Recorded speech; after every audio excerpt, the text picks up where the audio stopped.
Hello and welcome to Reinfused. Today we are taking a look at a little peripheral for the Commodore 64 called the Triton Quick Disk Drive. So this is a, if you've seen our, which should be out, our video on the Sharp MZ1500 now, and that is a machine that's got a built-in quick disk drive, and those quick disk drives are a relative of the Famicom Disk System disks. They were in fact an extended kind of version of that, which had an extra security element and a few other things. So it's kind of an interesting thing. It was mostly in Japan, but there were a few examples coming over here, and the Radofin Triton drives were kind of one of those, and they weren't just available for the Commodore 64, they were available for the Spectrum, for the Dragon, for the MSX, and even for the Aquarius. Well, I say even for the Aquarius, it's Radofin, so of course it was the Aquarius. But I think there's another platform as well, but it's not in my head at the moment, but yeah. So it was interesting to see that these discs comes out. So we're going to try to get this one working. I haven't tried it yet. I haven't even tried powering it on yet. So we'll be finding out whether it works or not in this video. So here we are with the Triton Quick Disk. So it's in two parts. So we've got this, obviously the main unit with the drive and everything, and drive door there, and then this, which is the interface unit. Now I'm assuming that this is the only thing that really changed between versions. So this is the Commodore 64 version, obviously, so it's got the right interface and the right ROM inside. I'm guessing that this was largely the same, maybe different colours, I don't know. And there's a panel at the back which is quite obviously designed to be easily replaced, so you can change what the for use with labelling is. And yeah, so they could obviously just make this unit really once and just change those, which is pretty smart. So on the interface unit itself, yeah, again we have the bit that goes into the back of the Commodore. We have a extension block so you can put something in the back of it. And we have, what I guess is a drive button, I assume, or a device number, 1 and 2. On the Triton unit itself, it's fairly simple. Yeah, so we've got the eject button, which ejects, weirdly enough. On the front, we've got a power button, and a power LED, and a data LED. Now, I can already hear something rattling around inside, but we are going to go against what is normally wisdom on this, and we're just going to try plugging it in. Now, when I started setting up for this video, it's been so long since I actually had a machine that had a British plug that I was searching for a step down, but of course it's a British thing, so we can just use it, this is good. Anyway, so I will go and we'll plug this in and we'll just see if it powers on. Like I say, there's something rattling around inside of it, but it sounds distinctly plasticky, which is not unsurprising for something of this age. Blimey. Yeah, okay, so the drive, this is probably seized up, but we're going to find out by just turning it on and seeing what happens. This is definitely one of those occasions where you should not do as I do. You should definitely be opening this up and testing it, but I just want to see if it powers on, to be honest. So yeah, back in a minute. Okay, so it is plugged in. So all we have to do is push the power button. So, oh, well, both lights are on, which is interesting because there's no data going through. But okay, it powers on. So, do we just plug this in the back of the Commodore and give it a shot? I think we probably do, because it just seems like that would, yeah. I think we should. All right, let's get something set up.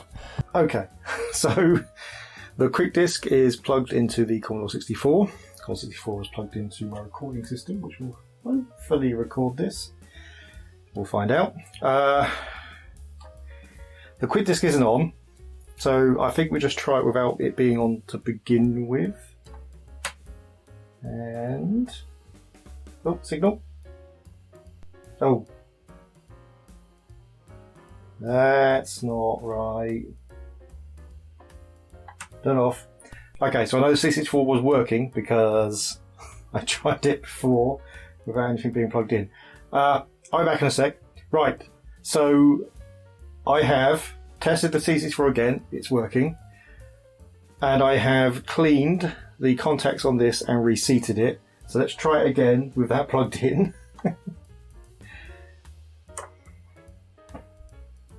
Oh no, no, that's the same thing again. Right. Okay.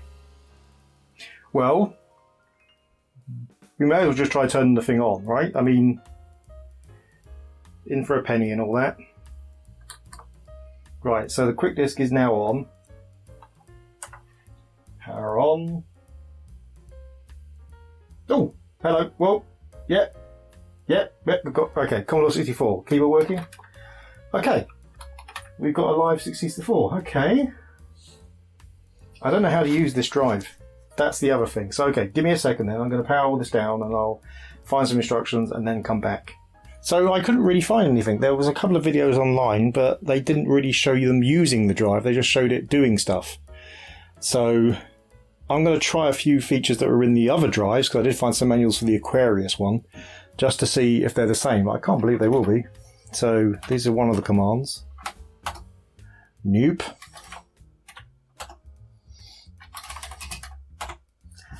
Okay.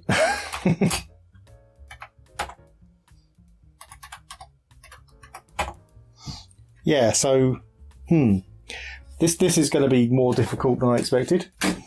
Okay, so I found something else on Wikipedia actually, which I ignored to begin with. So apparently, okay, this is going to be my knowledge of. There we go. So format. Oh, that was. What did I do there?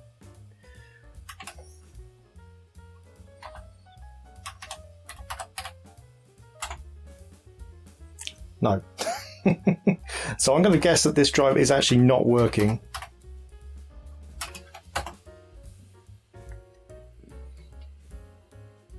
Oh, okay, I have to activate it first. Right. I really don't know that much about Commodore 64. I do apologise. 32768. Okay.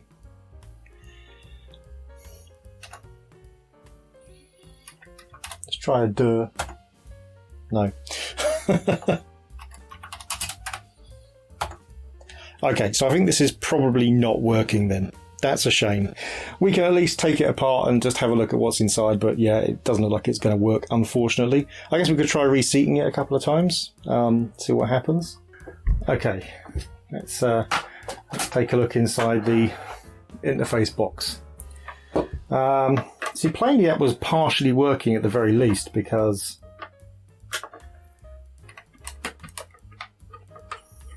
the sys command was definitely doing something.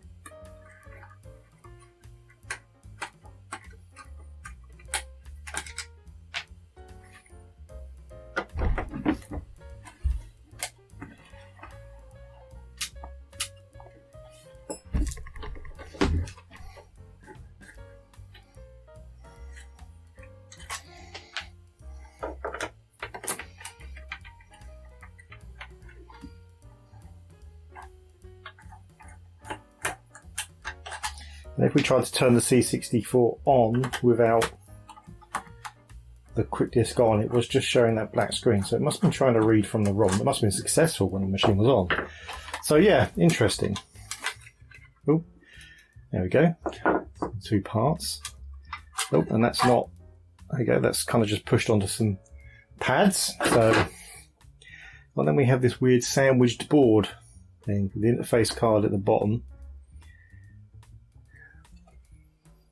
Oh, yeah, there's something that doesn't quite smell right in there. Oh, okay, we've got pegs. So we'll need in a second to go and find some tweezers. Go and do that.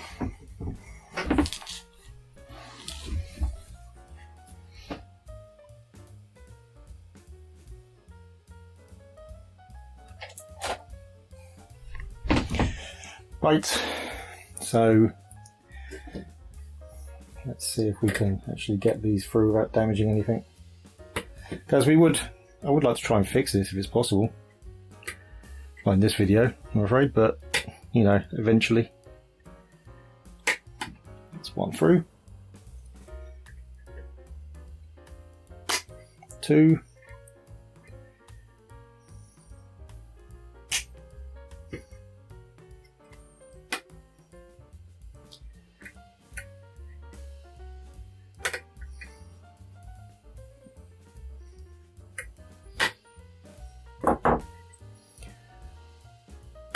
we go. Doesn't help us much because there's a ribbon cable and cable tied down wires that are soldered into the board above, so we can cut those cable ties, that's fine. We can always replace them if need be. Obviously being careful not to cut the actual wire. There we go. There we are, so now we can lay it out.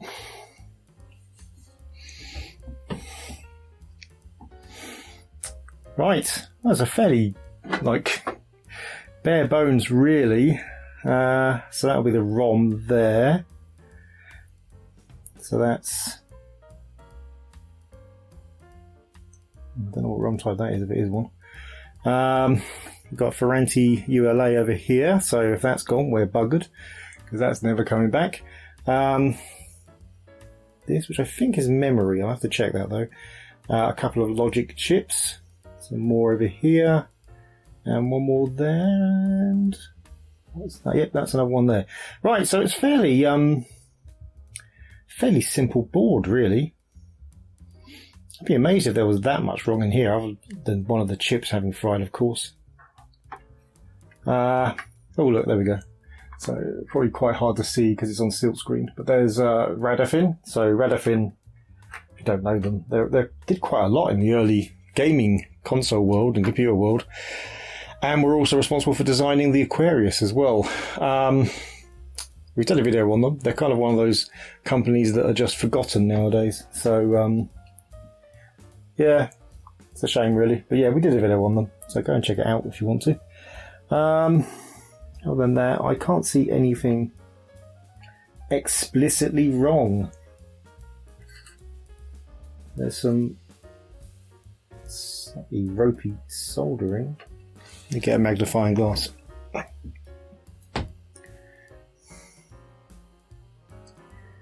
yeah. Okay, maybe I'll look at that actually. So there's some wires coming through here, and they look fairly close to each other on the pads. I mean, they may not be, of course. Hard to tell, but they look very close anyway. That's interesting.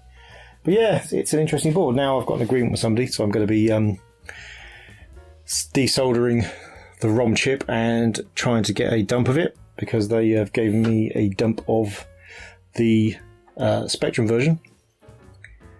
And we're going to basically look to see how viable it is just to recreate these interface cards.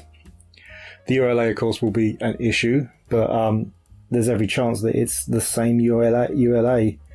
If this is all this is doing is communicating with this, there's no reason why it needs to be different, really. So, yes, we need to... Yeah, so I need to do some work on this anyway. I'll probably resolder these points while I'm at it as well, just because they look a bit naughty. So we've got a capacitor there. So it doesn't look particularly bulgy, and I can't see any fluids anywhere. So no reason to believe that's bad. But I might end up changing it anyway, just because. And I'll probably resolder a few points across the board. Desolder this ROM chip, dump it, and put a socket in there. Should fit a socket fine, because there's quite a lot of gap between this board and this board. Yeah, it's a shame we couldn't get it to work, but it's an interesting device all the same. And yeah, another way of these 2.8-inch discs getting used outside of Japan. So yeah, if you haven't seen my video on the Sharp MZ1500, I mentioned this machine there and these discs, and we test it out in a Sharp MZ1500, weirdly enough, which is a computer that's got this drive built into it. So, yeah, interesting anyway. Hopefully you agree. Okay, so I was randomly messing around afterwards, and I just happened to switch the interface to the 1 position, which I thought was the device number. It may still be. And now, I just turn all this on.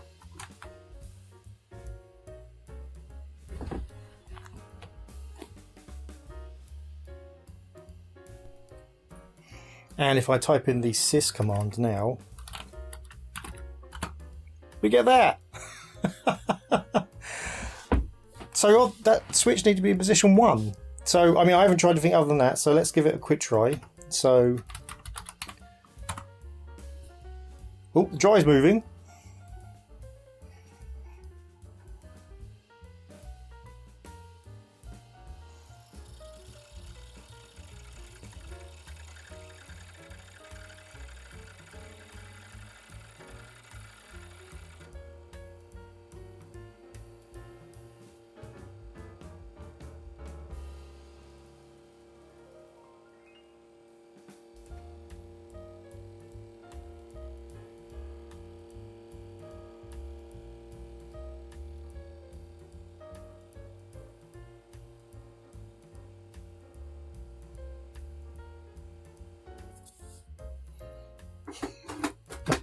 Okay, so what happened there was I took the disc out and I turned the wheel a bit, so that's getting stuck, so I just need to grease that up by the looks of it.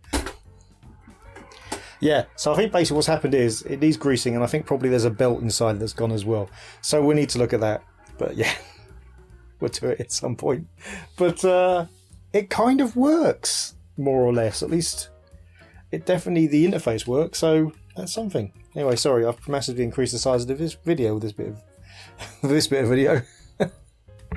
Back to the now incorrect outro. Okay, well, an interesting device. Just a shame we couldn't get it working, really. But I will be working on that a bit more, so it may pop up again, but we'll probably just do a quick catch-up thing rather than anything else. And I'll probably end up putting some photos on Instagram and a Discord channel as well, maybe even Twitter, as I look at things. Yeah, I'm going to be desoldering the ROM chip, so well, I probably can't break it more than it is. So we will, yeah, we'll see what we get from that. Hopefully the ROM's not broken. If the ROM and the UL8 are fine, then it's probably imminently fixable, because the other stuff is really just common bits. So, yeah, hopefully so. Anyway, thanks for watching. If you enjoyed the video, please hit like. If you really enjoyed the video, please hit subscribe. If you didn't enjoy the video or you have something else to say, then please leave it in the comments below. If you want to get early access to videos and a lot of exclusive videos as well, then there's a membership button somewhere around here, somewhere, a join button, which you can join from, I think, £1 the lowest tier. And it's the same thing over on Patreon as well, if you prefer to do that. So that's over there. And don't forget to hit the bell icon, which, again, down there, is it? I don't know. I didn't even look for it. If you want to get told about future videos, including possibly one for this one, a follow-up for this machine. Yeah, thanks for watching. The present is horrible, the future looks bleak. Remember our childhood to get us through the week. We're getting re-enthused, back to the past and the things we used. We all know that our pasts were great, escaping the things that today we hate. Getting re-enthused, getting re-enthused, getting re-enthused, getting re-enthused.